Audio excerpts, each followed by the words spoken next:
दोस्तों, एक घने जंगल में एक बूढ़ा शेर रहता था। उसके एक गीदड़ सेवक भी था। क्योंकि शेर बहुत बूढ़ा हो चुका था, इसलिए उसको शिकार करने में बहुत दिक्कत आने लगी। इसी के चलते उसने एक दिन गीदड़ से कहा, गीदड़, जा तू किसी शिकार को पकड़ के लेकर आ जा। जैसे तू उसे मेरे पास लेकर आएगा, मैं उसे मार दूंगा। फिर हम दोनों पेट भर के खाना खाएंगे। जा तू जल्दी से किसी को पकड़ के ले आ।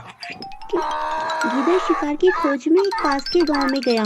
वहां उसने तालाब के किनारे एक गधे को हरी हरी घास के कोपले खाते हुए देखा। उसके पास जाकर बोला, मामा जी नमस्कार। बड़े दिनों के बाद दिखाई दिए हो, इतने दुबले कैसे हो गए हो? उसकी बात सुनकर गधे ने उत्तर दिया, अरे मित्र, अब तुमसे क्या कहूँ।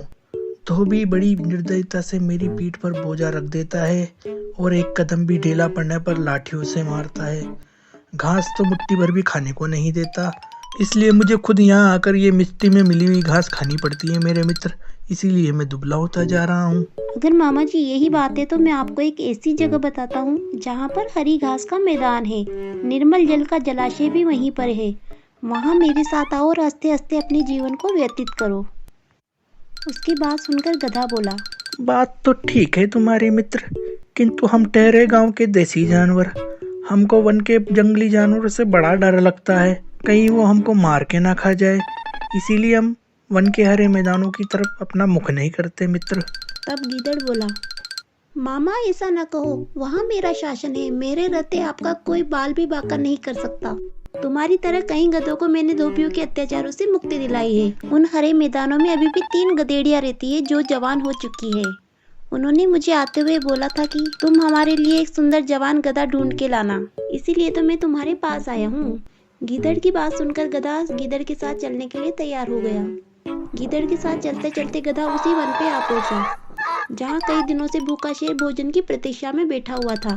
जैसे ही गधे ने शेर को देखा, वो वहां से भाग उठा। उसे भागते देख शेर ने उसका पीछा किया, पर वो उसे पकड़ नहीं पाया। तब गीदड़ शेर से बोला, तुम्हारा पंजा तो बिल्कुल बेकार हो गया है, तुमसे एक गधा भी मारा नहीं गया।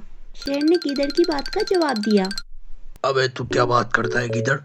अभी तो मैंने मेरा पंजा तैयार ही नहीं किया था, वो अचानक आया और भाग गया। क्या बात करता है तू? अगर यही बात है तो मैं दोबारा उसको आपके पास लेकर आता हूँ।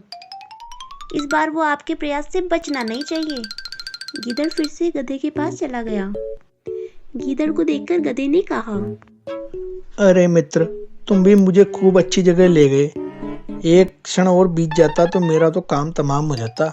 ऐसा कौन सा जानवर था वो जो मुझे देखकर भड़क उठा और मेरे पीछे दौड़ने लगा? गीदड़ बोला, अरे मामा, तुम भी बड़े ही पागल हो। वो तो एक गधेड़ी थी जो तुम्हें गले लगाने के लिए उठी थी, और वो तुम्हारे प्रेम में पागल होकर तुम्हारे पीछे पीछे भाग रही थी। तुम भी व्यर्थ की चिंता कर रहे हो मामा। अगर तुम उसके पास दोबारा नहीं गई तो तुम्हारी याद में ही भूखी प्यासी मर जाएगी। तुम्हारे ऊपर स्त्री हत्या का पाप लग जाएगा मामा, चलो मेरे साथ। गीदड़ की बात सुनकर गधा फिर से जंगल की ओर उसके साथ चल दिया। उसको देखते ही शेर उस पर टूट पड़ा और दोनों ने मिल बांट करके उसको खा लिया। बेचारा गधा गधेड़ी के चक्कर में आकर के अपनी जान गंवा बैठा। वीडियो को लाइक और चैनल को सब्सक्राइब करना ना भूले दोस्तों।